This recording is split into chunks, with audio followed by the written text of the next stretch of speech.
Точно е 6 часот и 25 минути, 7 мај, вторник. Вторник, вака навидум обичен ден, но ова е ден по најголемите христијански празници и ден пред големите македонски избори. Згора на тоа, ова е ден по најдолгиот продолжен викенд во годината, што значи овој ден е се само не е обичен. Нема да биде обична и нашата утринска емисија, затоа што поради предизборниот молк нема да можеме да ве вклучиме вас, ќе ве нема вас со вашите јавувања во нашата емисија, ќе ве нема и утре. И знам дека е тешко, но издржете, сме издржале и многу потешки работи, а баш кога да го провериме она правилото дека молчењето е злато, па да видиме кој знае, може би сите ќе се позлатиме. Нема да ве има вас со вашите јавувања во нашата утринска, но затоа ќе имаме многу гости од разни области, од светот на литературата, од светот на спортот, од областа на медицината.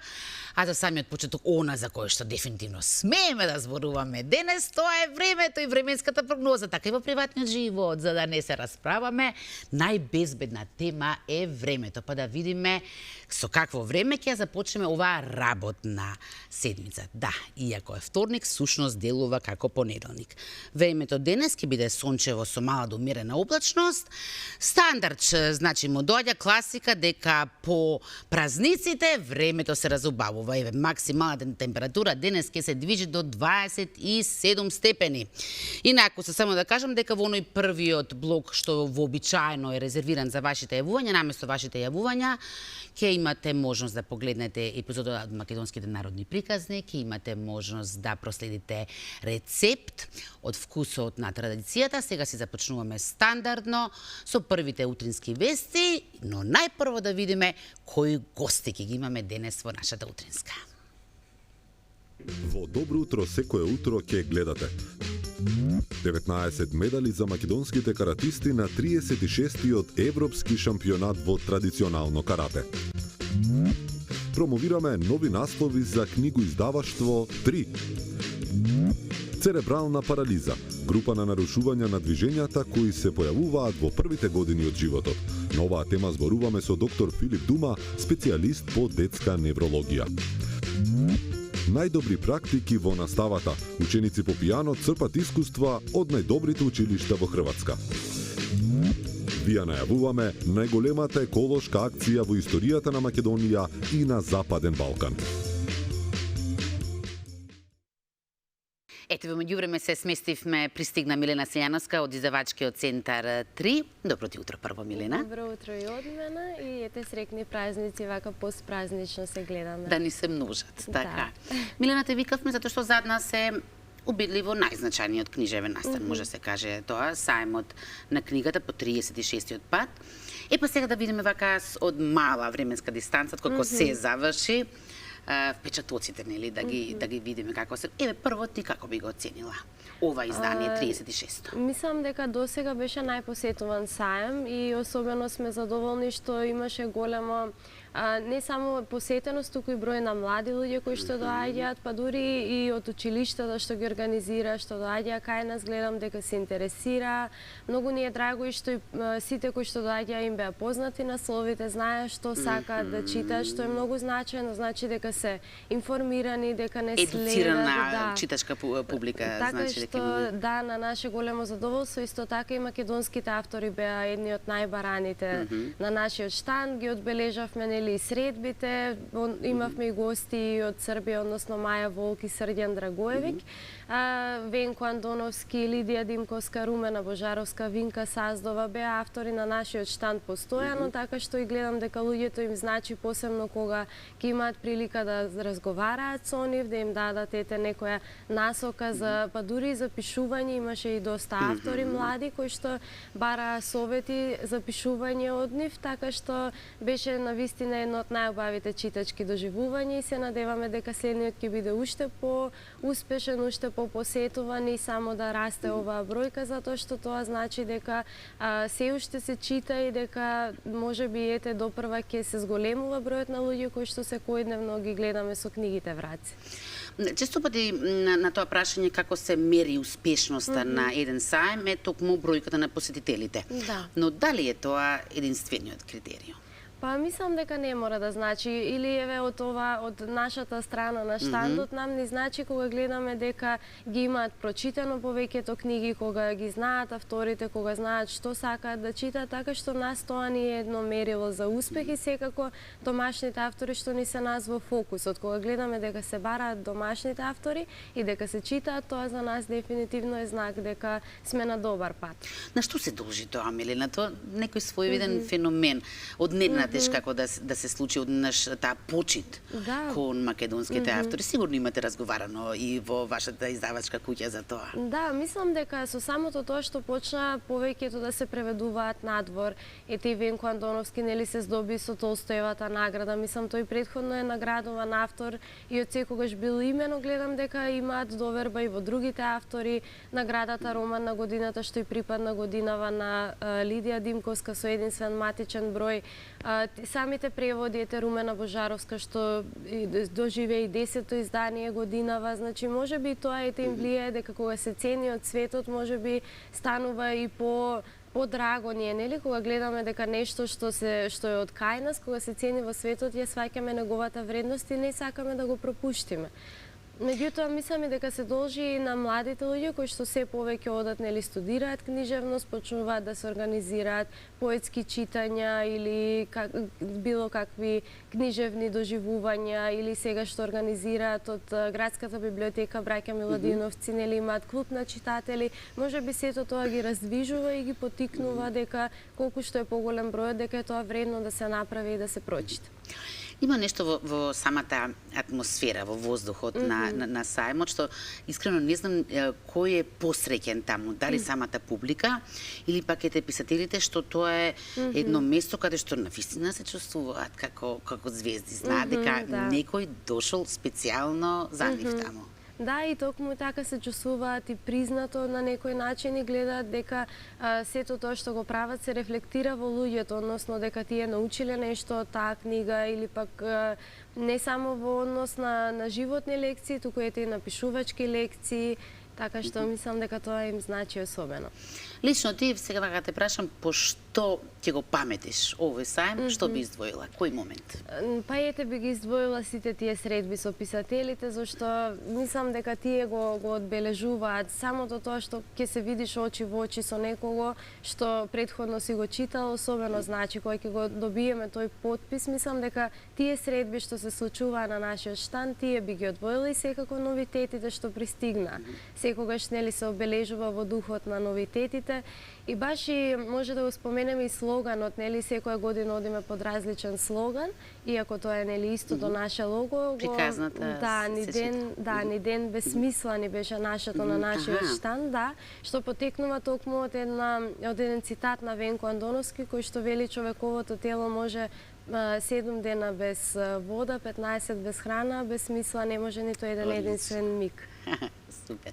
Сакам, знаат читателите веќе дека штом дојдеш ти, дека никогаш не дојдеш со празни раце, ќе имаат можност двајца да се вклучат, не во емисија, но само да ги остават своите податоци и каде може да ги подигнат книгите? Може да ги подигнат во нашата книжарница во Истгейт. Во Истгейт, мислам дека е тоа како е добро познато место е.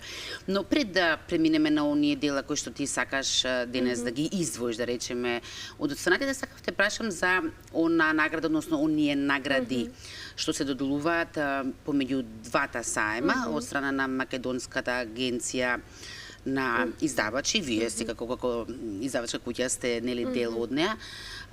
Повеќе категории беа, така? Да, има повеќе категории, има автор на годината, да. Автор на годината и припадна на Лидија Димковска, нели за нашето издание единствен матичен број, иако тоа признание се доделува нели директно на авторот.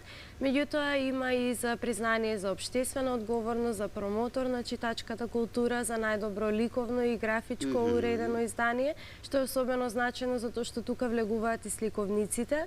најдобро креативно издание, така што мислам дека тие награди станаа како водич на издавачите, не во смисла на компетитивност, туку во смисла дека добро го сработиле она што имале за цел да го направат. Така што значајни се наградите. Како вистинска награда, пофалба. Како вистинско признание, за трудот. Она што е интересно кај со оглед на тоа што се случува овде кај нас, каде што ништо не е тајна, се уште успевате до последниот момент да бидат тие награди во апсолутна тајност, нели? Како скарите, така некако му доаѓа.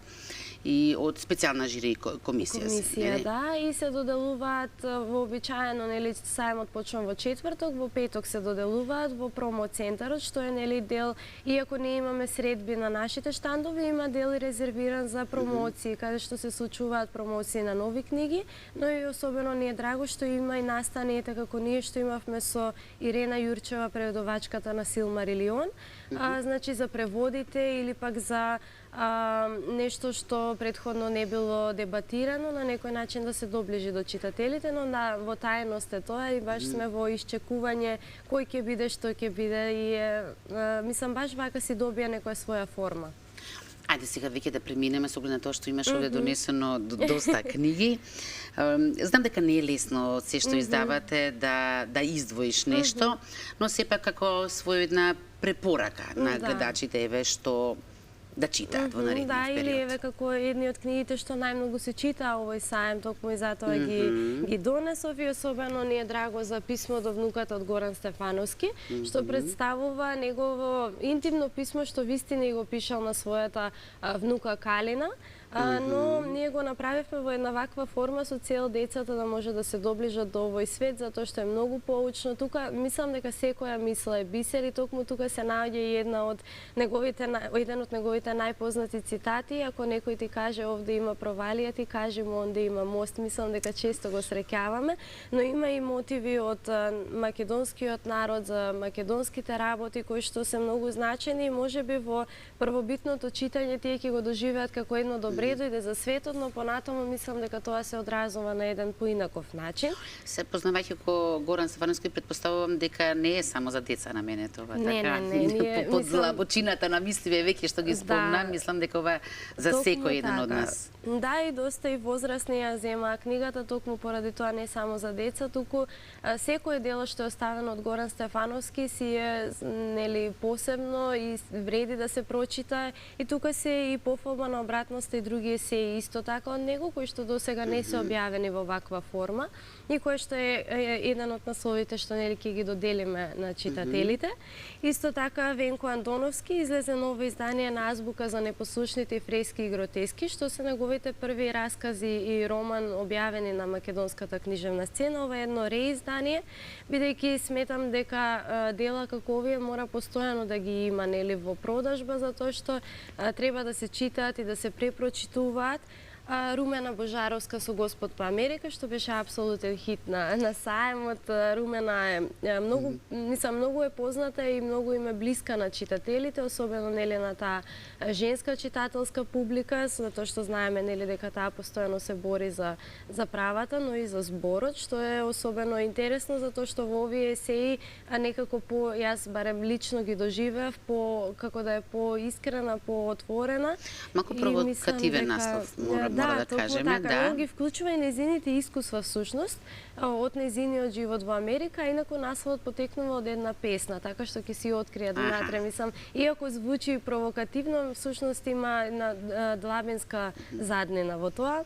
Маја Волк исто така е понесла. Си има и оправданост и причина самиот наслов. И сега да не ги делам први домашните, па потоа како реагира на Маја Волк, ме интересира публиката. Имаше интерес, имаше, иако Маја Волк повеќето мислам дека ја знаат како една сестра на уметница, затоа што таа се бави со театар, со музика, со сите видови на уметност, но ние се решивме да објавиме први оваа книга, што е всушност незиниот животен пат, како таа го надминала ракот и исто така и има доста зборувано на таа тема, но сега го има Да, мислам дека сместено во има дело. повеќе дела, но ова еве го одвоивме едно како прво. Има рецепти, исто така и таа даваше совети, луѓе ја прашува и пристапува, така што мислам задоволни сме, се надеваме дека ќе имаме повторно и се надеваме дека ќе читаме во некое од незините други дела. Единствен матичен број од Лидија Димковска, романот на годината, која што исто така имаше настан во промоцентарот наменет токму за оваа награда и колку е таа значајна.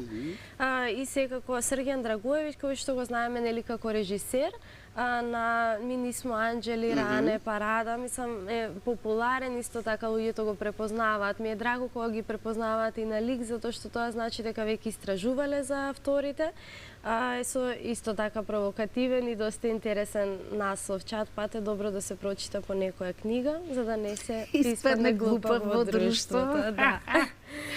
Одлично, и мислам, толку е точно, затоа можеби е и смешно. Да, тоа е збирка поезија, всушност пишувана пред многу години, меѓутоа се уште актуелна. Јас ја доживеав и на некој начин и како општествена критика, затоа што мислам дека и неговата идеја е тоа, нели, кога ги прави по-смели ги прави и филмовите, таква му е и поезијата.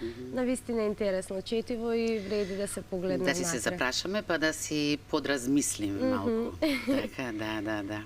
Така е. Ни остана уште нешто од овде? И Човековата потрага по смисла од Виктор Франкл, што е реиздание. Ја немаше некое време на низ македонските книжарници, но еве сега повторно ја имаме, затоа што е една од најзначајните книги во светот. И гледам дека како што излезе, мислам, луѓето веќе ја знаат дека е наше издание, ја препознаваат. Така што исто така моја топла препорака и нека бидете и читачката потрага по смисла, не мора да е само човековата. Кажи ми, еве рече дека веќе не е доста едуцирана публиката, но се лепиме ли сепак за награди? Може би. Дали самата награда сепак го продава делото? Мислам дека има влијание, да, затоа што самото тоа што ќе се зборува и те гледаме колку во последно време има влијание дури маркетингот врз луѓето, што и не е лоша работа, затоа што се додека е нели во насока за развивање на нешто што е добро, секогаш е позитивно, така што има влијание и наградите и преводите кои што ги споменав. А особено нели за читање на таа светски популарна литература, затоа што кога ги знаат насловите, ги гледаат нели по социјални медиуми, гледаат дека се популарни во светот и тогаш ги бараат и кај нас. Така што сигурно има влијание. Ние мислам и таква е и свеста на човековиот ум кој што бара нели да се потпре. Меѓутоа јас секогаш велам да навлегуваат и во наслови кои што не се популарни, кои што не се преведувани, затоа што никогаш не знаеме кое дело е она што нам ќе ни се залепи за срце. Милена, сакам нешто да споделам со публикава, не знам точно дали знаат што меѓу другото и твојата работа, ти имаш како уредник задача да прочиташ буквално се што излегува по светов и познато и непознато, што претпоставувам не е секогаш едноставно, некогаш најверојатно ти се преполнува главата со мисли и со зборови. Ме интересира што или кога многу читаш, веќе вкусот ти станува премногу истенчен, така не проаѓа се кај тебе. Последен пат, што вака ти има буквално, како се извадено од чевли? Извадено од чевли, во последно време сум така пососредоточена на руската литература, така што ги читав расказите на Тургенев, иако мислам дека ги немам видено во некое наше издание, така што еве можеби ќе имаме некое наше ново издание. Достоевски исто така го препрочитував, се сеќавам дека дури минатиот пат го кажав како препорака кога ја подготвувавме браќата Карамазови. И таа се надеваме дека за следниот 1 или 2 месеци дека ќе биде кај нас достапна во книжарниците на 3, така што таа руска литература ми е дефинитивно најмногу, најсвоја ја доживувам и така е подлабинска, тука влегува нели и тие некои општествени, религиски концепти што мене многу ме интересира, така што секогаш ја препорачувам. За самиот крај сакав само што да те прашам, каков период е за вас издавачите сега периодов на затише, предпоставувам, после еден голем настан како што е сајмот. Да, ние имаме Знам дека не ми рубате, интерно. дека нешто друго ќе Да, планирате, постојано се подготвуваме, сега доаѓа лето и како што се подобрува времето, нели се подготвуваме за летниот фестивал на книгата, што традиционално ни почнува на 21 јуни, така што нели мора однапред да се мисли за тоа што изборот на книги, процесот на преведување, на препрочитување и уредување зема многу време, така што ние од сега ги планираме за веќе за средина или за крај на летото, така што однапред, но имаме и еден интимно ние мислам во редакција сега нарекуваме постсаемска депресија, бидејќи претходно се случува, мислам, се е околу саемот, тоа е се месец-два кога не се размислува на ништо друго, само на саемот. Не се ни спие, не се ни јаде без таа помисла, да. И сета таа енергија од луѓето кои што ја добиваме, ние многу можда значајно ние во моментот кога се среќаваме со луѓето, затоа што сепак редакцијската работа нели подразбира канцелариска работа и немаме толку допир со луѓето. Мислам, ние имаме допир со книжарите кои што ни пренесуваат што се бара, што читаат. Ама не директно вие. Не директно. И затоа овие средби на саемот многу ни значат, затоа што друго е кога некој ќе ти каже леле супер што сте одбрале оваа книга, дека многу ми помогна во животот и тоа не исполнува и не држи до следниот саем, меѓутоа ете сега се подготвуваме со нови книги и секогаш е тука тој постојан порив да се објавува нешто ново, да се чита што е можно повеќе. Значи, новите изданија се тие што ќе ви излечат од таа постсаемска депресија, така му доаѓа. Милена, многу ти благодарам што ова утро, ако се во депресија, друг пат дојде слободно на утринска, можеби и тоа ќе помогне. Ние сега остануваме на тема уметност, но преминуваме на друга уметност. Го посетивме музичкото училиште Илија Николовски Луј и ќе слушаме како идните пианисти, младите пианисти, за сега ученици по пијано, соработуваат со нивните колеги од Хрватска.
Ова утро екипата на Добро утро секој утро се наоѓа во просториите на Музичко-балетско училишниот центар Илија Николовски Луј, а поводот за нашата посета овде е проектот кој што го работи ова училиште заедно со едно од најдобрите училишта од Хрватска. Проектот е насловен Најдобрите практики во наставата по пијано. Нешто повеќе за овој проект ова утро ќе дознаеме од магистар Светлана Димитриевска, наставник по пијано овде во училиштето Луј. Светлана, добро ви утро и ви благодарам што ги отворивте портите за нашата екипа ова утро. Проектот Најдобри практики во наставата по пијано се случува веќе и голема соработка помеѓу вашето училиште и едно од најдобрите училишта во Хрватска. За каков проект станува збор? Добро утро, Ирена, добро утро на сите кои следат оваа емисија. Да ви заблагодарам за интересот што го покажувате за нашите активности. Станува збор за Erasmus Plus проект. Тоа е најдобри практики во наставата по пијано. Ова е short term project, значи се реализира со училиштето, односно го реализиравме со глазбена школа Вараждин, музичкото училиште од Вараждин. Тоа е едно од најдобрите музички училишта во Хрватска и во регионот. Идејата на целиот проект беше да се овозможи на учениците една поинаква соработка, нели, со ова музичко училиште, односно што беше застапено, нели, за време на нашиот престој кој траеше од 11 до 17 март. Ние имавме, како и во основа на проектот, всушност, беше ние да се запознаеме со нивните програми, наставни планови, за да ни биде тоа една водилка за осовременување на нашите наставни планови, и тоа беше всушност као носечка мисла на целиот овој проект, ние да ги осовремениме и програмите и со искуствата, нели, добиени од оваа наша посета, односно овој Erasmus проект, да представиме сето тоа што сме научиле или сето тоа што да воспоставиме комуникација со Бирото за развој, со Министерството за образование и наука, и они да покажат, нели, слух за тоа што е навистина преку потребно да се направи во погледот на музичкото образование. Светлана, кои се придобивките од оваа соработка, покрај тоа што наши ученици заедно со вас беа тамо во Хрватска? Какви се придобивки ќе се стекнат сегашните ученици по пијано и идните генерации? Па придобивките се повеќе кратни. Многу бев задоволна што нашите ученици се представија во извонредно светло. Наставниците од Вараждин беа воодушевени од нивниот талент, од нивната одговорност, активност, ентузијазам за вежбање, за работа. Има одлични настапи, се представија на 2 концерти, со кои сцената ја делеа со учениците од глазбена школа Вараждин. На завршниот концерт има одлични изведби, а исто така еден убав момент од нашата посета е соработката по камерна музика, каде што они стварно за 5 дена успеа да ги донесат делата на сцена, односно на едно такво ниво кое што ќе биде достојно за една концертна сценска изведба. Оно што се случуваше минатиот месец беше исто така, беа одбележени деновите на пијаното овде во Луј на 28 март. Како накусо само како ги одбележавте овие денови на пијаното? Има ли Македонија надежни пијанисти, бидејќи вие предавате во средно училиште? Имаме, да, талентирани деца кои што доколку би им се намалил обемот на активности и обврски би дале многу повеќе резултати. Децата, нели, се растргнати во денешно време на многу активности, меѓутоа ние го бележавме празникот со 2 концерти. Настапија 47 учесници, има децата одлични изведби, навистина имаше многу убава атмосфера и на 2 концерти, а тоа што особено беше значајно за нашите ученици беше панел дискусијата која се реализираше на 29 март тука во нашата концертна сала, каде што еминентни професори споделија свои лични, научни согледувања во врска со темата која што е секогаш многу актуелна, односно темата на сцена, начини и методи за нејзино надминување, и навистина имаше една интеракција и со учениците, и меѓу сите тие кои што земавме учество на панел дискусијата, и многу ми беше драго што после завршувањето учениците ми приоѓаа и рекоа, го поздравија сето тоа и кажаа дека треба што почесто да се среќаваме и што повеќе да дискутираме на овие сензитивни теми и секогаш актуелни, особено за нас музичките изведувачи.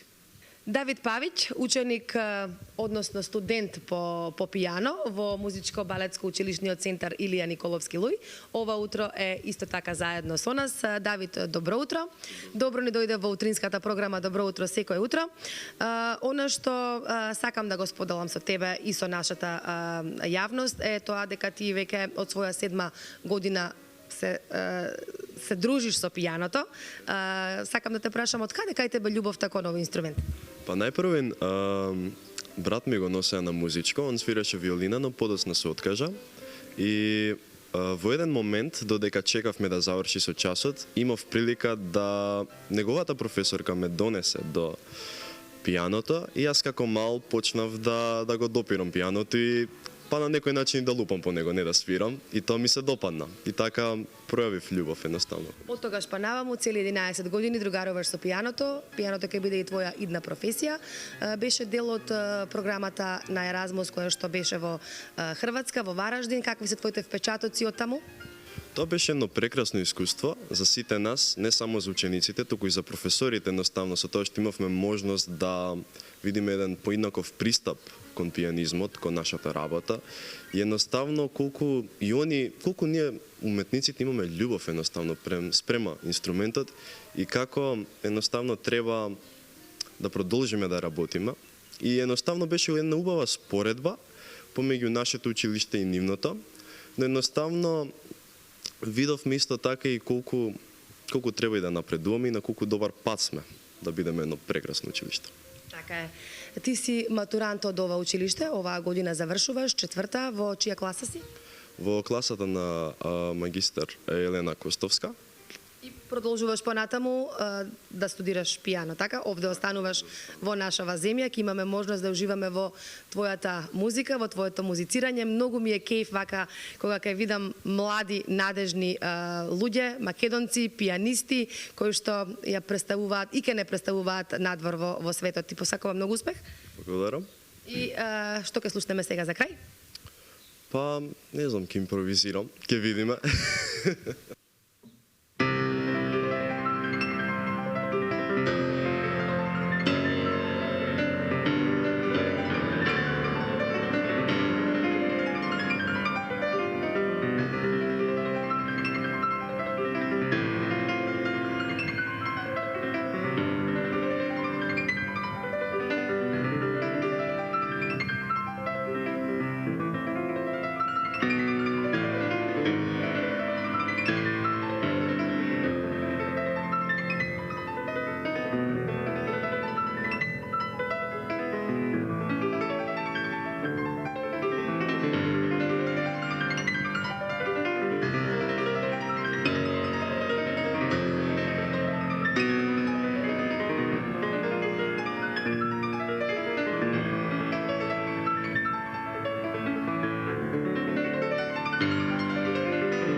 Пристигна веќе нашиот втор гостин, веќе на сите добро познат каратист, но сега во улога на тренер по карате, тоа е Дејан Недев. Дејан, добро утро. Добро утро. Секогаш кога ќе те видам и секогаш кога ќе дојдеш, знам дека веќе има нешто за честитање, така што и да е, однапред ти честитам, а ти дополнително ќе кажеш за што станува збор, но не си само овој пат, заедно со Камелија и Филип, и претпоставувам дека и на вас треба да ви честитам, така? Ќе ми кажете после за што станува збор, така? Ајде прво малку да ве потпрашам. Ајде, Камелија, од тебе ќе почнеме како женско, нели, дамата секогаш има предност. Прво кажи ми колку години од твојот долг живот ти се занимаваш со карате? Па се занимавам некаде околу 4 години. Од 4 години до сега, и сега имам 12 години. И зошто токму каратето? Од сите возможни спортови во свет, што те привлекува токму каратето? Па не знам, каратето ми беше уште од мали нозен ко најомилен спорт. Да, и затоа почнав да тренирам уште од мала. И ти се плашат на училиште? Да. Да, не те чепкаат. Да. Доволна причина да се занимаваш со тоа. Ајде сега да го слушнеме и Филип. Филип, ти колку години имаш сега за сега? Па, јас сега ќе полнам 10 во мај 9 и... Аха, после изборите, добро. Мислам дека сите ќе ти го заборават овој роден ден за жал. Од твоите 10 години, колку време тренираш карате? Јас тренирам од 3 години карате. Значи 7. Ам, Значи 7 години веќе. Па да. И зошто? Па мене тој ми е најумилен спорт. Кога го слушнав и кога го видов, мене ми се допадна. И ја си реков, ајде да го пробам и така. И многу си добар во каратето? Па да. Да, опасен си. И ќе Да. бидеш уште подобар. Да. Ќе бидеш подобар од твојот тренер? Тоа ти е целта? Да. Да? Па, сега да ви кажам, не знам дали сте знаеле, дека и Дејан порано беше малечок, знаете тогаш, дека некогаш бил мал и млад. Да. Да? Добро што го знаете. И тоа сега те прашам, каква е сега разликата, во што повеќе уживаш, кога ти беше активен, кога ти освојуваше награди, или сега кога тоа знаење го пренесуваш на другите? Па можам да кажам од оваа перспектива дека подеднакво ми исполнуваше и тој период кога бев надпреварувач, но исто така и како тренер. Јас и напоредно едно време кога бев се уште активен и како надпреварувач, бев и тренер на помладите. И чувството е неописиво, значи да работиш со деца кои што се мали, кои што се млади, кои што гледаш дека имаат огромна желба за напредок, за успех и несебично се давам. Значи цело на моје искуство, повторно преку точно нив. така, да, се навраќам јас кога бев на нивни години како беше. Можам да кажам дека они се во многу поголема предност него ние што бевме. Од поглед на услови, од поглед на сите овие социјални мрежи кои што постојат ден денес, значи за нив е многу поедноставно да дојат до некое сознание, до некое информација, за разлика од нас, ние требаше да патуваме од Скопје, што ја знам, до Милано или до Белград, за да учествуваме на некои семинари за да се стекнеме со нови знаења. А и обратно, за нив многу полесно веќе може да дознаат преку социјалните мрежи. Да. Полесно се афирмираш, предпоставувам. Да. Ајде сега да видиме, почнуваме од насловот 19 златни медали што само по себе звучи импозантно, но би започнала со моментот на кој настан се добиени овие медали, со оглед на тоа што станува збор за европски шампионат во карате што се одржа кај нас. Точно така. Прво, колку е самото тоа значено кај нас едно такво европско првенство се одржи? Па голема работа, бидејќи самиот факт говори дека после 20 години нашата федерација доби организација да биде домаќин на вакво едно големо надпреварување, говори дека не секоја година или секои 2-3 години може да се организира ваков голем настан. Значи ние за прв пат бевме организатори 2004 година, исто така во Скопје, на европскиот шампионат. Тогаш се надпреварував јас, мојот брат, мојата сестра, исто така и на многу други репрезентативци кои што во моментов од најразлични причини не се активни, но исто така можам да кажам дека и тогаш бевме доста успешни. Ја освоив второ место, станав вице шампион на Европа и во поединачна и во екипна конкуренција. Но овој пат, тогаш европскиот шампионат се држеше за кадети, јуниори и сениори. Овој пат исто така и децата беа на надпреварите, значи првиот ден на 20 април настапија децата, каде што можам да кажам конкуренцијата беше огромна и токму Филип и Камелија беа најуспешни. Деца е на возраст до од 6 години до 13 години се деца. Значи ти спаѓаше тука дефинитивно, така? Па да. Во првиот ден. Ајде сега да слушнеме, млад господине, што освоивте вие? Ја освоив 4 златни медали. Вау! Многу им ги собра на сите, знаеш дека тоа не е културно.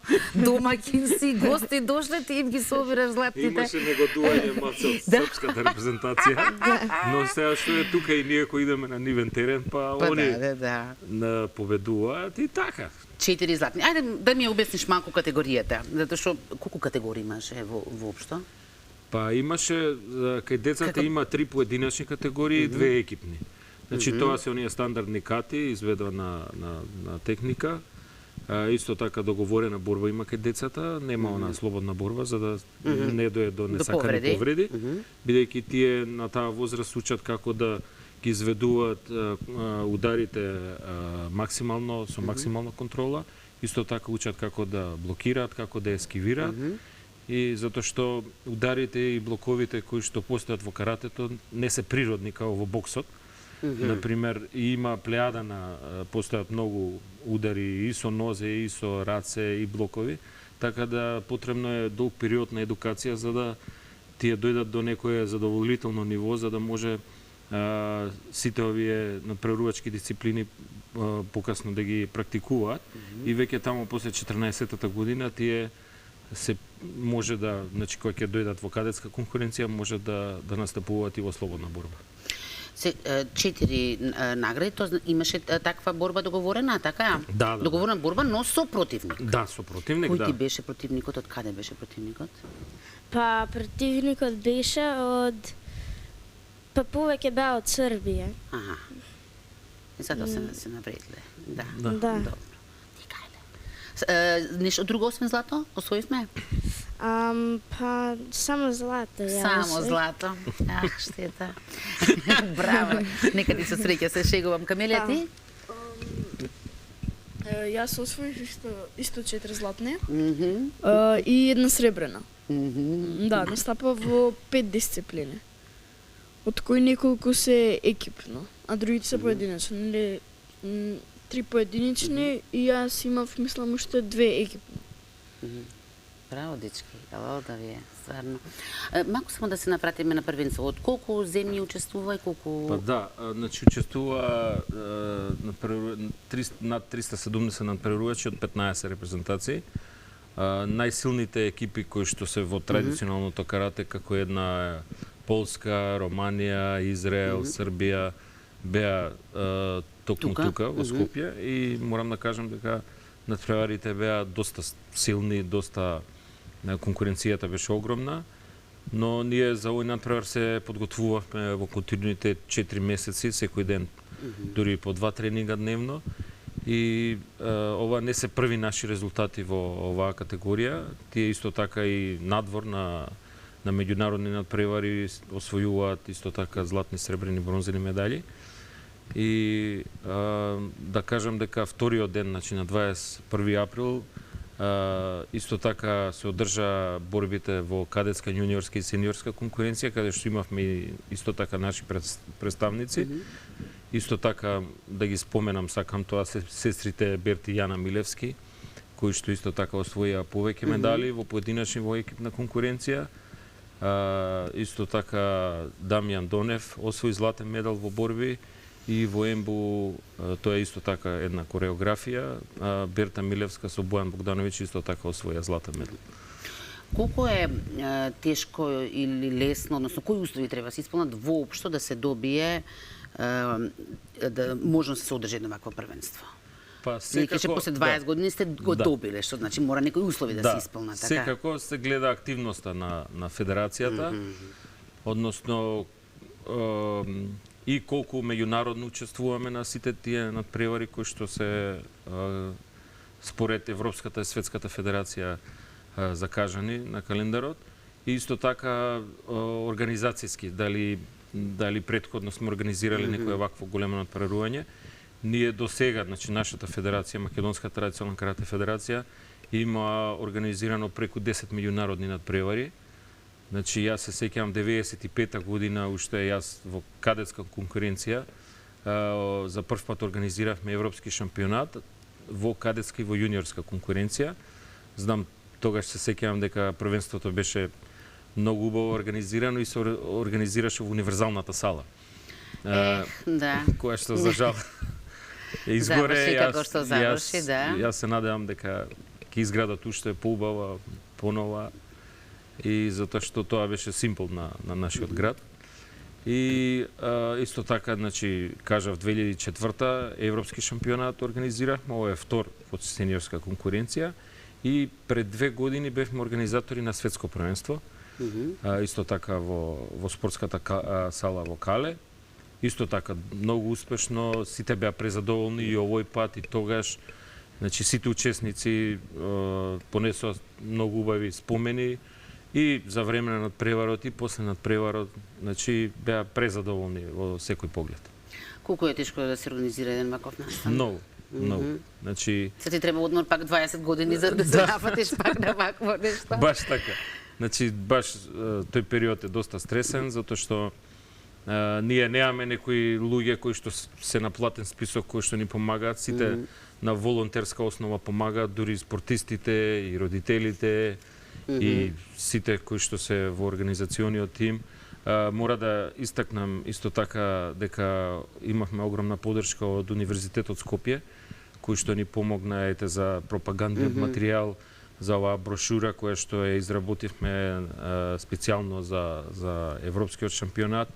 Значи, тие секогаш ни излагаат во пресред и ги помагаат и ги поддржуваат сите наши активности. Мислам дека застанавме за првиот ден, зборувавме дека нели за деца од 6 до 13 години. Тоа беше на 20 и на 21 април тогаш настапиле кадетите, јунорите и сениорите. Да. Па да, спомнав нивните резултати. Вкупно, значи вака, дечки ќе ми требате за математика. Во насловот на 119 златни, но 18 сребрени и 50 бронзени медали. Колку се вкупно тоа? 50 плюс 19 плюс 18, Јас не можам да пресветам. Како и да е многу. Скоро 90. Да, така што ако мислам дека е бесмислено прашањето, дали сте задоволни од резултатот? Презадоволни сме, само што тие што беа бронзени медали можеа да бидат некои златни и сребрени, но ние сме презадоволни со самиот факт што Македонија и Србија и Израел беа најуспешните екипи од сите на европскиот шампионат. Значи, чим се бројуваме меѓу првите 3 екипи на европско ниво, тоа е огромен резултат. Значи, јас не знам кој спорт во Македонија котира така високо на европско ниво. Значи, ние не само на овој шампионат, него и години наназад, значи, зборам од осамостојување од кога учествуваме на овие големи надпреварувања од 93 година па до ден денес. Значи, во континуитет учествуваме на овие големи надпревари и се враќаме со големи резултати. Сакам уште малку да ги потпрашам Камелија и Филип. Прво, за да се дојде воопшто да се учествува на едно вакво европско првенство е голем успех, уште повеќе да добиеш златна медала, но сигурно имате подготовки и многу откажувања од разни работи што вообичаено деца на вашата возраст имаат. Еве да почнеме од храната. Дали тренеров твој ти забранува да јадеш нешто? Мора да внимаваш и на тоа? Така? Па да, и внимавам и на тоа. Еве, например, како вака да биде некој згоден како тебе? Што јадеш, што не јадеш? Многу јаболка јадам. Јаболка, добро.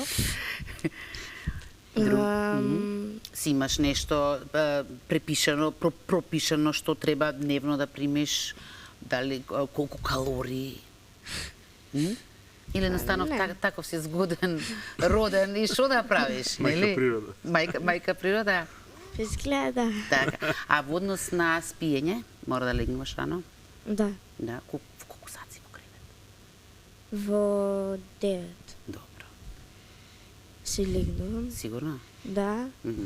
Без телефон? Камелија праша дел колку си легнува. Ќе преминеме се на неа, таа веќе е тинејџерка. Ајде, Камелија, да видиме твојот живот каков е, што мора да се лишиш или пак не го чувствуваш тоа едноставно како откажување, туку дел од твојот живот?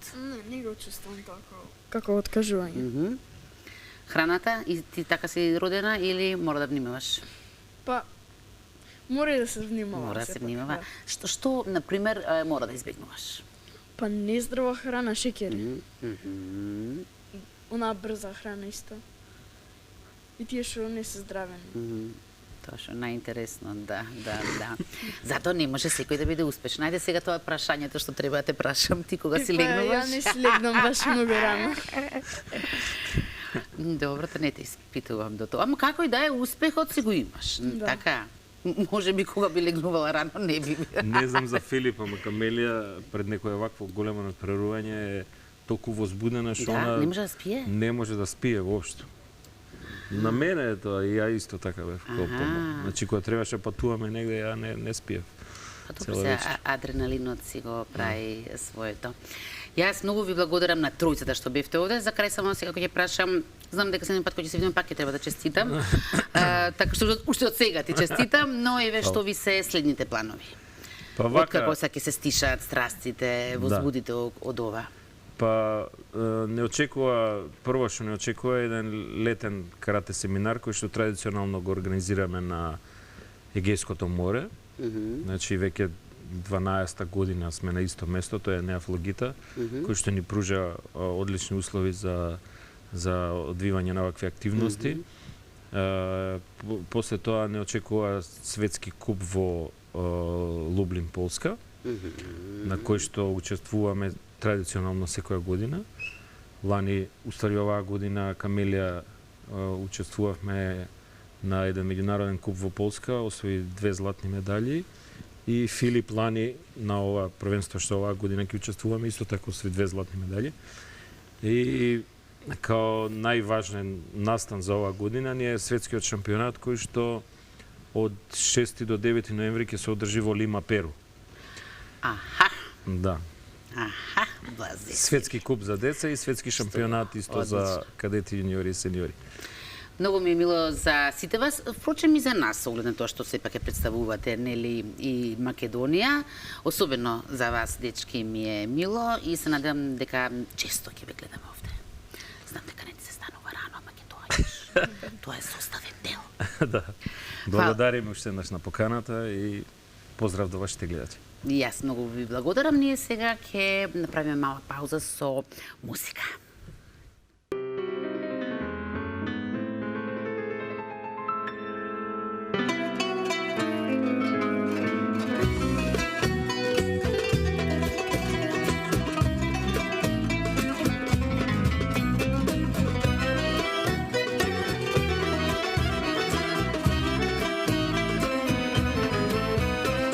Oj, devojče, belo i crveno.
Церебрална парализа, група на нарушувања на движењата кои се појавуваат во првите години од животот.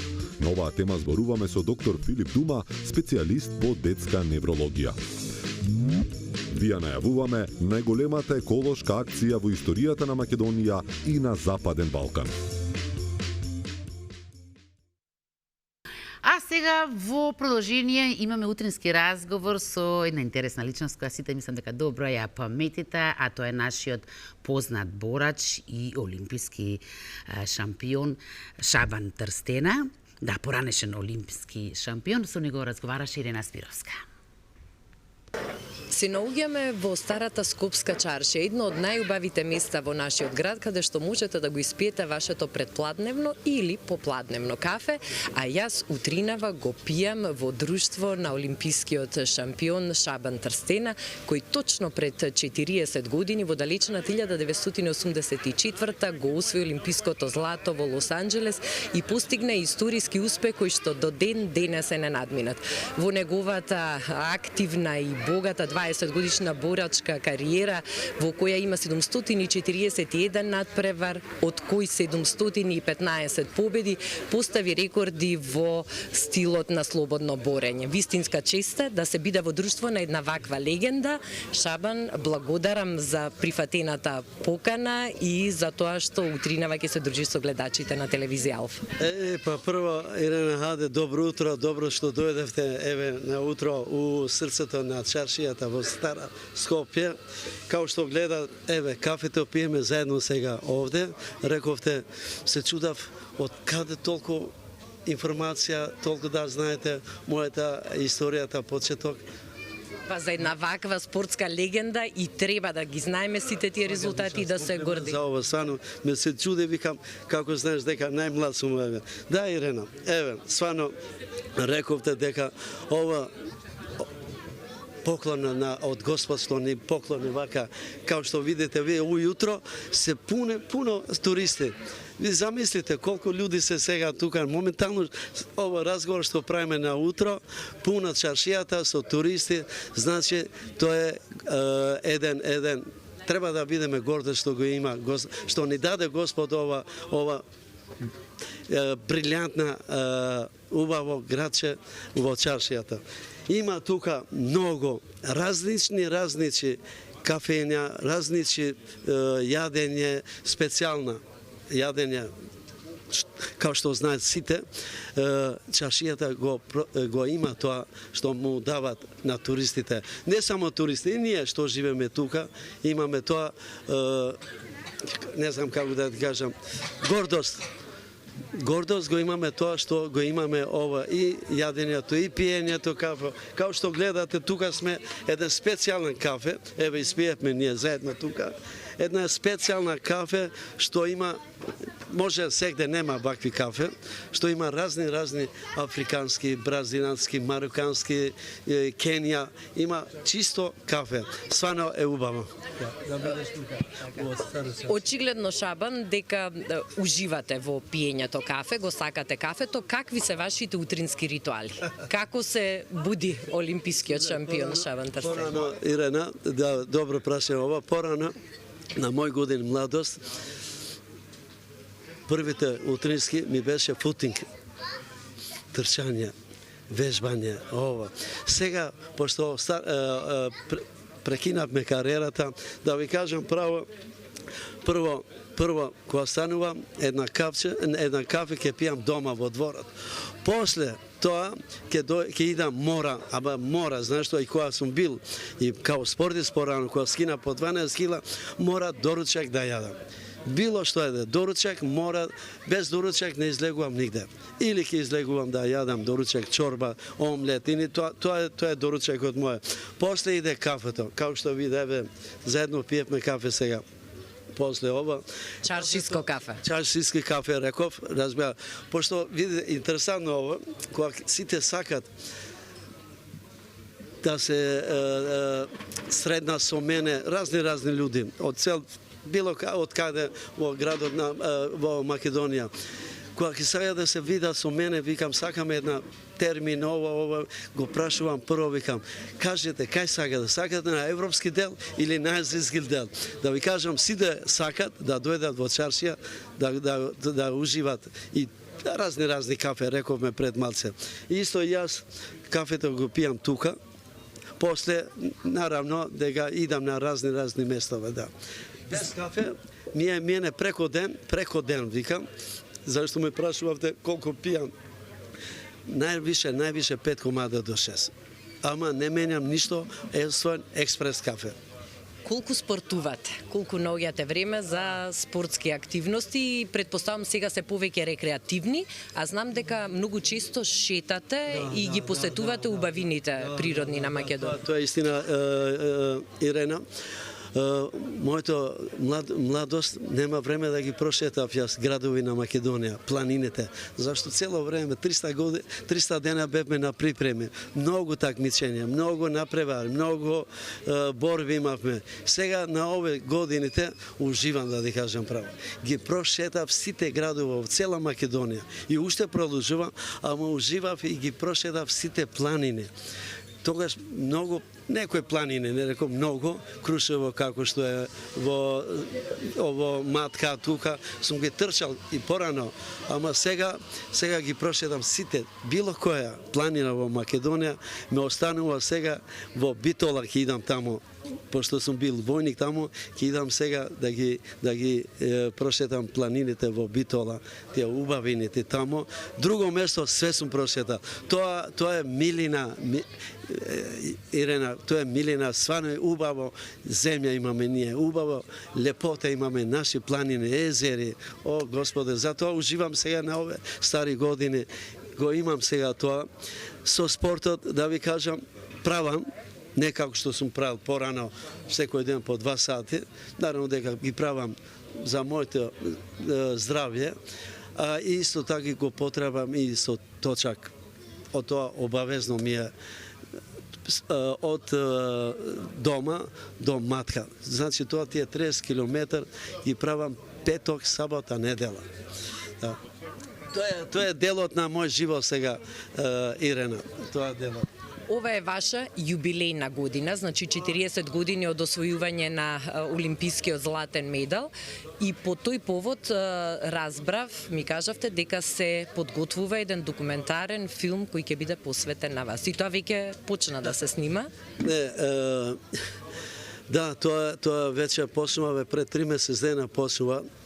Ние, мојата татковина, државата, со тон направи пред 8-7 години еден документарен филм, ама сега интересирале друга, малце пошироко, спортскиот клуб Белград, тоа филм што го направи за Панчев, тие се интересирале сега да прават и за мене и веројатно дека ова година, како што рековте, дека ова година е 40 години јубилеј, кога на 19 години станав јас олимписки победник. Значи ќе се обврзува и филмот, и јубилеот, и реков пред малце дека ќе правам и сега една 14 слики од мојата спортска кариера, 40 слики ќе се слават јубилеот на ова освоеното олимписки златен медал. Значи ова година е богатство и да ти кажам,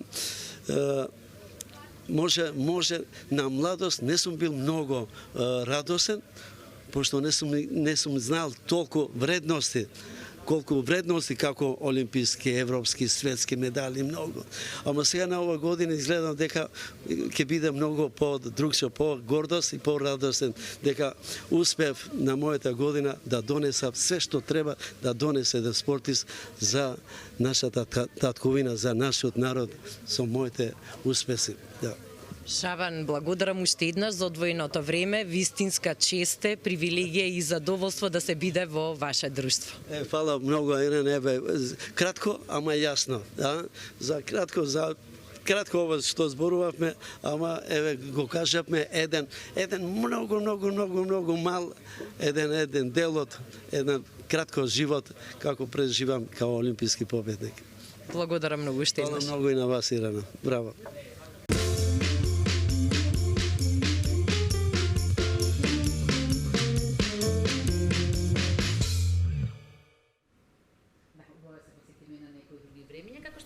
ви најавив, денес доста разнолики гости имавме во нашата емисија и од светот на музиката, и од светот на литературата, и од светот на спортот. За самиот крај оставивме од областа на медицината.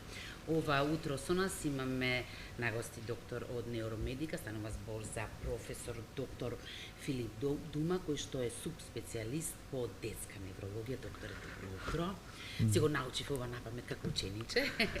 Добро утро, да, тоа беше формално, но не мора формално да се обраќаме. Фала на поканата, благодарам на шансата да прозборуваме нешто пред публиката за одредени проблеми од медицината. Да, озборуваме за доста сериозна тема, тоа е церебралната парализа и стандард вообичаено ќе си започнеме со вообичаеното прашање по дефиниција, што представува таа. Церебралната парализа по дефиниција е непрогресивно оштетување на централниот нервен систем, значи на големиот мозок, кој што може да настане во било кој период на бременост и после бременоста и отприлike до 3-та година возраст, оштетувањето на централниот нервен систем се квалификуваат во церебрална парализа. Истите оштетувања може да настанат во било кој период од животот, меѓутоа не се квалификуваат во таа област. Иначе, пред да продолжиме, желбата да зборам за церебрална парализа ме беше со тоа што во денешно време се отварат многу нови терапии, кои што може да го подобрат животот на тие пациенти, се отварат многу нови перспективи за интеграција на луѓето со церебрална парализа во општеството и во суштина има сами движења за адаптација на општеството, затоа што пациенти со церебрална парализа некојаш може да имаат сосема нормална интелигенција и најчесто имаат сосема нормална интелигенција, тоа е моторен дефицит, способни се да учат, да се интегрираат во околината, меѓутоа неопходноста е за да може слободно се движат, некои се со колички, некои се со штеки, некои се со освен најтешките форми, меѓутоа може да тоа. Ајде да тргнеме прво од причинителите. Дали е точно дека често пати дури не се ни знае вистинскиот причинител? Па причинителите као причинители се знаат, тоа е хипоксијата, крварењата, има и генетска конјата. Во конкретниот случај кој ќе го добиеме детето со церебрална парализа, тешко е да се вратиме назад да утврдиме. Може да кажеме кои се можни причинители, ако имаме податоци од перинаталната историја и податоци од бременоста, меѓутоа со сигурност да потврдиме дека се тие причинители, тешко е. И треба да знаеме дека церебралната парализа не може да се диагностицира веднаш после раѓањето, иако постои оштетувањето, неопходно е да помине на одреден период, 6 месеци, година дена, кога можеме со сигурност да ја поставиме диагнозата. Има рани знаци, меѓутоа тоа не се класичните знаци на церебралната парализа. Кои се раните знаци? Кои се првите симптоми? Млитавост на телото, или може да биде асиметрична млитавост, со очувани појачени рефлекси и дури покасно се ова спастицитет, дури покасно се уваат другите проблеми. Иако е статична повреда, значи повреда на централниот нервен систем, таа е станала и таа е доживотна, како расти детето, како расти мозокот, како растат можностите за способности кои се уваат во одредени возрасти, манифестациите се менуваат. Исто така, поради нефункционирање на организмот, се менуваат и проблемите кои што се уваат со парализи на одредени екстремитети, со контрактури, со деформитети на кичмата, со деформитети на колковите, зависно од возраста кога тоа ќе стане. Колку е честа? Па, има различни инциденции. Во развиените земји во опаѓање, меѓутоа процентите се моментално да не треснам некој процент, меѓутоа доста е честа и уште повеќе со напредокот на медицината, со можности за реанимација, остануваат. Во развиените земји велите дека во паѓање, ние во кои земји спаѓаме? Ние сме па и кај нас е во паѓање, веќе затоа што имаме многу добра перинатална медицина, имаме многу добра неонатална интензивна, исто така гинекологијата отиде напред, со понекојаш има некои грешки, меѓутоа се тоа отиде напред и се тоа по... Меѓутоа се раѓаат деца од 500 грама и тие преживуваат, порано не би преживеале, и тука е вештина на неонатолозите, на интензивците, меѓутоа сепак и со најголемата вештина, со такви тешки раѓања, може да има после тоа проблеми.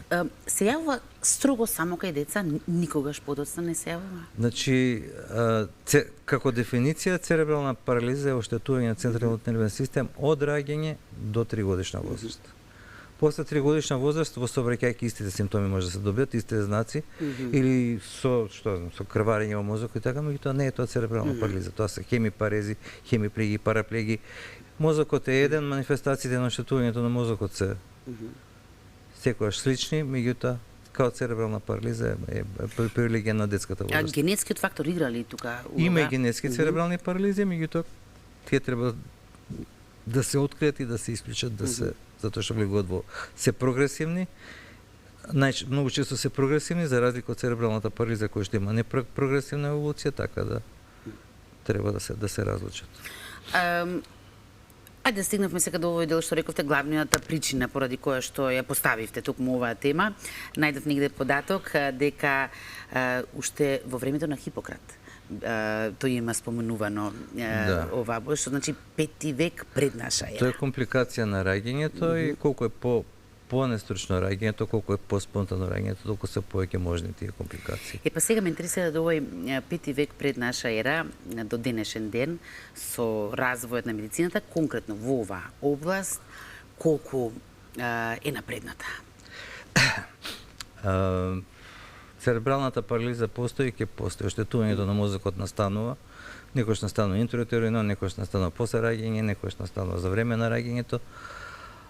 Има фактори кои што придонесуваат, меѓутоа сите тие фактори многу се плашиме од итен царски рез, се плашиме од вакуум екстракција, се плашиме, меѓутоа сите тие фактори придонесуваат за намалувањето на ризиците, ако се стручно применети, за намалувањето на ризиците на настанување на церебрална парализа. Ќе постои таа и додека постои човекот, така да како диагноза, како болест, меѓутоа свесноста за церебралната парализа, начинот на кој што се третираат тие пациенти и она што може да им го пружиме денес е многу повеќе од тоа што било порано. Нашата главна цел е тоа дете да го интегрираме. Значи, оштетувањето на мозокот нема да стане подобро со време. Колку е помало детето, колку е понезрел мозокот, постои една способност на мозокот која што се вика пластичност на мозокот, каде што здравите делови од мозокот може да преземат функција од оштетените делови и може да биде подобра интеграција, подобра рехабилитацијата кај помалите деца. Затоа треба рано да се познаат знаците и рано да се почне третманот. Третманот во развојната педиатрија секогаш една иста работа, стимулација. Стимулација значи некои работи кои што нормално ги учи дете во одредена возраст, детето кој што има оштетување во тој процес треба поинтензивен систем на стимулација. Тоа е во почеток физикалната терапија, окупационата терапија, понатаму како расте детето се вклучуваат педагошките системи, ортопедите со помагала, можда некојаш оперативен зафат и така натаму и така натаму. Тоа е многу голема област и не знам колку има време цела да ја разградиме. Самиот термин церебрална парализа е еден сеопфатен термин, што колку што разбрав има тука и многу класификации, така што некоја општа терапија не постои, што значи мора индивидуален пристап. Да, индивидуален пристап, меѓутоа стимулативната терапија е физикална терапија. Тоа е општо заедничко за сите. Значи, што и да прават пациенти со церебрални, и да дадат на оперативен зафат, и да сечат тетиви, и да работат на кичмата со ослободување на нервите. Што и да прават, необходно е да спроведуваат физикална терапија. Сите тие зафати, и ботокс да стават, исто така треба после тоа физикална терапија. Сите тие зафати без физикална терапија, без стимулација, се краткотрајни. Подобрувањето ќе биде краткотрајно, ако нема физикална, пак ќе се врати болеста. И кај нив е физикалната фактички доживотна. Добро е што кои ќе станат големи, кои ќе станат свесни за својата способност, тие што имат полесни форми, може сами да си обуват таа физикална терапија и зависи од тоа каква им е волјата, повеќе од колку или каква е волјата на нивната околина да ги стимулира. Иначе и тешките деца што имаат церебрална парализа може да имаат, морам да го кажам, го кажеме на студенти да го кажав, има се свесни за својата околина, кај нив постои нешто што се вика недостаток на експресивна интелигенција, ова што можам јас да го направам, да ги стекулирам, да зборам со телото, тие не можат да зборуваат со телото, поради моторни оштетувања не можат да зборуваат, меѓутоа има добра интелигенција која што не може да се тестираме, може да ја разберат околината. Секој несмасен коментар покрај нив може да ги навреди. Ја имам гледано од деца кои што некој влегол по собота кажа некои глупости, ги гледам како се расплакале, како плачат. А од друга страна, ако им покажете малце внимание, и со очи знаат да се насмеат и сакаат да бидат во вашата близина. Значи, тоа е нешто на што треба да внимаваме. Каков е животот со оваа парализа? И за самите пациенти, Има, значи, просто кажам, лесни, средни и тешки форми. Тешките форми се секогаш комплицирани, секогаш се пратени со компликации, затоа што тие пациенти во главном лежат, се непокретни, имат контрактури, се оштетува кишмата, имат проблеми со дишење, така да кај нив може некогаш и многу побрзо завршуваат заради тие компликации. Меѓутоа, овие другите што се лесните посебно и умерените има шанса за интеграција, има шанса ако ние се адаптираме, ако има пристапни рампи, ако има автобуси кои што може да ги прифатат и так превоз, може да бидат интегрирани во секојдневниот живот и може да бидат дури не може да бидат продуктивни ако им ја дадеме шансата. Тоа значи од рана возраст треба да се вклопи стимулација, треба да се вклопи предшколскиот систем, треба да се вклопи школскиот систем, тие деца да станат активни и да бидат вклучени во околината.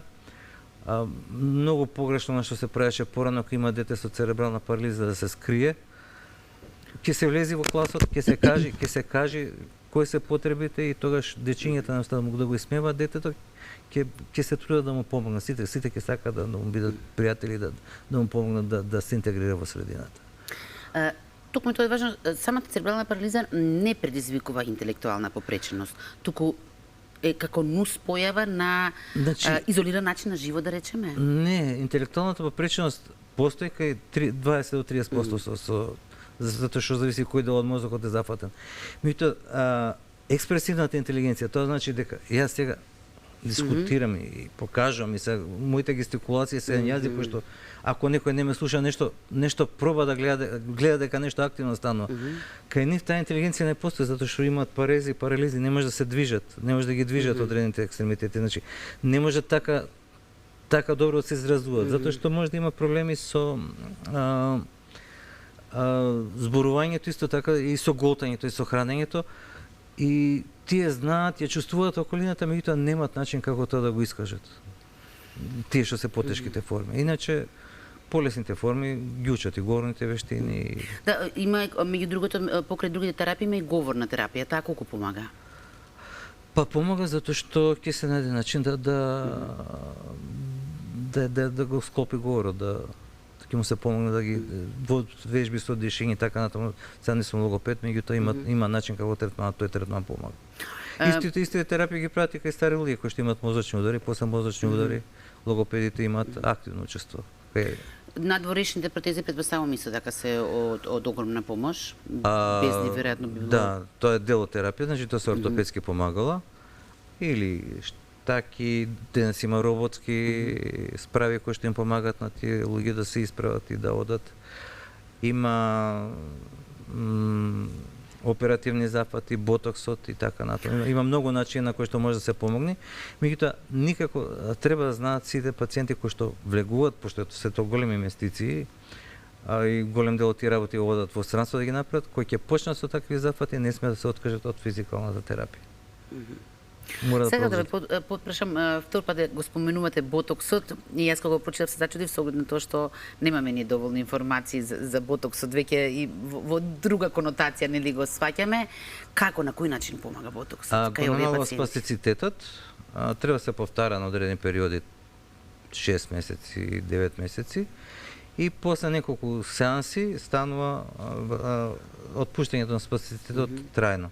Меѓутоа пак е поврзано со физикална терапија. Ако стави ботокс, ако не вежба, ќе се врати спастицитетот и ќе си остане парализата како што била. И уште една работа што е многу важна, родителите не се партнери во интеграцијата, во рехабилитацијата на овие деца, така да колку што работиме со деца, толку треба да работиме и со родителите на нивна обука и на нивна припрема на начин на живот. И посебно кај тешките церебрални парализи треба да најдеме начин да им помогнеме на тие родители да се справат, да дојдат некој квалитетно време да се справат со таа состојба во транспорт, во згрижување на детето за одреден период кој имаат нешто да завршат, така да Има многу работи, има многу врски, не само за родителите, него и за општеството кое што е. Ова не е само медицински проблем, него и општествен проблем на кој што треба да се работи. И баш за тоа сакав да зборуваме на оваа тема. Да не се става да работите под тепих. Јас сакам да ве прашам на самиот крај со оглед на тоа, секогаш кога зборуваме дали е за состојба, дали е за болест, едно од прашањето е како да се превенира. Може ли да се превенира? Па со соодветно следење на бременоста, со соодветно коректно изведување на раѓањето и постнаталниот период, може да се намали инциденцијата, меѓутоа комплетно да се превенира не, затоа што е човек, има изненадувачки фактори, така да пак колку и да се трудиме, може да ја намалиме таа инциденција на церебрална парализа и може да ги намалиме манифестациите на церебрална парализа ако соодветно се. Имаше во последно време, последно можда 10 години и повеќе, промена во интензивната вентилација. Порано беше инвазивна вентилација, сега се преминува неинвазивна вентилација. Таа неинвазивна вентилација мислам дека придонесе во намалување на инциденцијата на церебрална парализа, така да одредени работи кои што може да придонесат во превенцијата и во намалување на инциденцијата. Да се надеваме дека во година се помалку и помалку ќе ги има. Кон тоа се тежи. Пошто интензивната оди напред и пошто и многу ризични деца преживуваат, да се треба и помалку да ги имаме, меѓутоа треба да се научиме да се справуваме со проблемот, да ги интегрираме тие деца кои ќе станат возрастни. Доктор, јас многу ви благодарам што издвоивте ова утро време за нас да позборувате на оваа тема. Предпоставувам дека предизвика и внимание кај другите. Ве чекаме во иднина со некоја друга тема, така? Благодарам на поканата, чест ми беше. Ние сега во меѓувреме веќе имаме Ивана на линк, која што ќе збори со така за една многу значајна тема, а тоа е Ивана, добро утро, и колку што разбрав, станува збор за најголема еколошка акција не само кај нас, туку воопшто и во регионот. Да, токму така, Искра, ќе зборуваме за поздрава животна средина и за најголемата еколошка акција која што се случува на Западен Балкан. Добро утро до тебе и до сите гледачи на Добро утро секое утро. Во продолжение ќе зборуваме за тоа како може секој од нас да се приклучи кон Генералка викенд и што е Генералка викенд, што ќе се случува на 17, 18 и 19 мај, а повеќе за тоа ќе знаеме од основачите или луѓето на кои што им текна дека треба Македонија и Скопје да се исчистат и секоја година традиционално веќе ја прават оваа акција за почиста на животна средина, односно 4-та година поред. Оваа година ќе се одржи Генералка викенд, повеќе за ова ќе да знаеме од Гордана и од нејзиниот партнер Ханес, кој што секако ќе ни објаснат повеќе за тоа што ќе имаат можност луѓето да направат, оние кои што не се запознаени досега. Пред се добро утро на двајцата. Добро утро, Ивана. Добро утро. Добро утро сите гледачи. Како настана Генералка викенд и колку сте задоволни од изминатите 3 години, колку луѓето пред се сакаат да се приклучат на Генералка викенд и да ја исчистат Македонија? How we're satisfied from Generalka weekend till now in the past 3 years, and how many people wants to participate? We are very satisfied. Actually, we are very surprised and very happy about very positive receptions of this project. Многу сме задоволни од позитивното прифаќање на овој проект од многу граѓани, може да кажеме илјадници граѓани. And we have to pinch ourselves when we see at the numbers.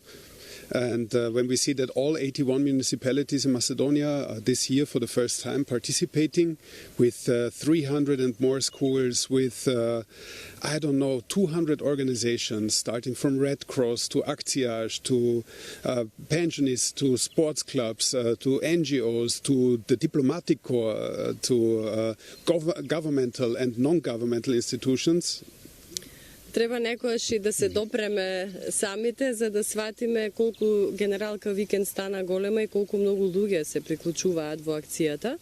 Имајќи во предвид дека во изминативе 3 години се приклучија околу 300 училишта, над 250 организации, пензионери, спортски асоциации, акцијаши, невладини, владини организации, значи се вклучуваат граѓани од сите сектори, од сите области, од сите слоеви и тоа е за поздрав.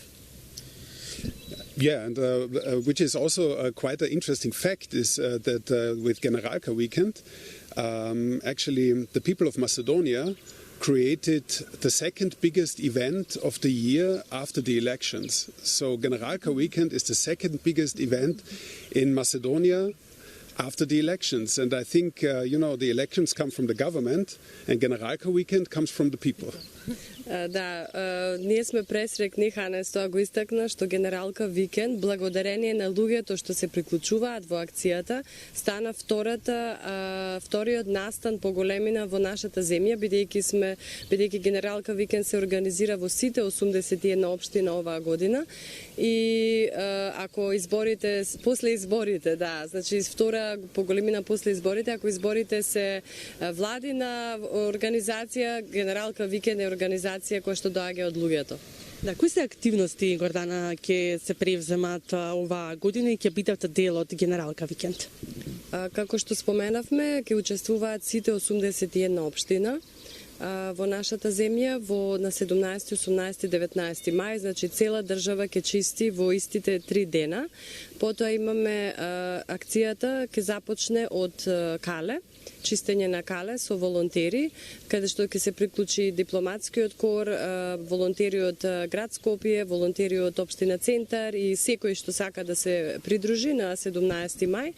Потоа имаме специјална акција на Шарпланина, значи имаме две специјални акции, едната ќе започне на 15, 16, 17 мај и таму ќе чистат специјалци од армијата со специјалци од МВР, заедно со ренџерите и предпоставените од Национален парк Шарпланина. Ќе се чистат на 2-3 локации големи депонии. И втората акција ќе биде чистење на патот од Тетово до Попова шапка, исто со Национален парк Шарпланина. Did I forget something? A lot, but... Многу. Ќе има, значи, акции низ цела држава, буквално, ќе се чисти. Има и чистење на Галичица, Националниот парк Галичица, така да секој што сака може да се приклучи. Да, навистина потребно е пред се да си ги сакаме местата каде што живееме, да си ја сакаме земјата, а со тоа и да си ја зачуваме животната средина во која што живееме. Како може да се приклучат луѓето за да бидат дел од Генералка Викенд, сите оние кои што сакаат да волонтираат и да придонесат за поздрава животна средина? Да, може да се приклучат. Најлесно би било да ја отворат веб страницата на Генералка Викенд. Имаме таму оддел таг локации и кога ќе кликнат на локации ги гледаат буквално сите општини и ако кликнат на, да речам, на било која општина, еве да избереме Скопје или општина Центар, ќе ги видат тогаш во општина Центар сите локации со GPS координати, со време на почнување и збирно место каде што може да се приклучат. Така, и како да се стекне навика, мислам дека главното прашање е уште од најрана возраст да се научат децата, сепак родителите се примерот на своите деца, како да не ја загадуваме животната средина, за да не треба да имаме Генералка Викенд. Точно така. Генералка Викенд нема ни да биде потребна ако секој би ја третирал непосредната околина како дома. Она што не е исто куќа и двор или стан, треба истото да го третираме и на ист начин да го третираме и тротоарите, улиците, по кои што чекориме секој ден и нашите деца чекорат. Имаме две општини кои што се почнати со Генералка Викенд уште во 2021, бидејќи ќе трае до 2031 секоја година, како што споменати е 4-та година поред и веќе имаме резултати во две општини кои што ни соопштија дека после трето учествување веќе немаат толку отпад, затоа што кога граѓаните сами ќе го соберат отпадот, потоа не фрлаат така лесно. Секој агол од оваа земја во која живееме треба да се третира како дома и тогаш ќе имаме чиста земја. Да, јас ќе ви се заблагодарам за одвоеното време, ви посакувам уште една успешна акција и да секако да се навикнат луѓето, да се приклучат што е можда повеќе луѓе пред се и да бидат дел од Генералка викенд, но и да си тргнеме секој од себе, нели дека не треба да фрламе отпад каде било и каде ќе стигнеме. Токму така, Ивана. Благодариме на вниманието и на можноста да зборуваме и ги повикуваме сите луѓе да се приклучат од најмлади до најстари во Генералка викенд и да придонесеме за зелена иднина за оваа земја. Yeah, and don't forget to get dirty and clean. Да се извалкаме и да изчистиме, тоа е мотото на Генералка. Да, и да бидеме секако нели одговорни за поздрава животна средина. Здрави луѓе се секако само во здрава животна средина, така што внимавајте каде го оставате вашиот отпад. Најдете нели секако соодветно место за да го складирате, но тука ќе споменеме дека е секако добро нели да се рециклира, имаме секако нели места каде што може да се рециклира отпадот од пластика и од стакло, така што користете ги еве и тие контејнери секогаш кога сте во можност, за да имаме секако сите поздрава животна средина. Ивана, ти благодарам тебе, особено на твоите соговорници. Благодарам, мене малку вака срам ме фаќа кога ќе ни дојде некој странец за да ни каже дека треба да изчистиме, ама за тоа самите сме си виновни. Имаме можност за да се поправиме грешката, ете така да кажеме. Јас ви благодарам на сите кои што денес учествувавте во нашата емисија преку гледање, овој пат неактивно преку јавување. Знам, пусто е, празно е без вашите јавувања, но мора да се почитува предизборниот молк и денес и утре. Тешко е, но ќе издржиме. Кога ќе заврши, ќе видиме дали е мучењето злато и дали сме се позлатиле. Чувајте се до тогаш, акумулирајте енергија, запишувајте ги мислите, за да не заборавите што сте сакале да кажете во меѓувреме и секако ви посакувам убав ден.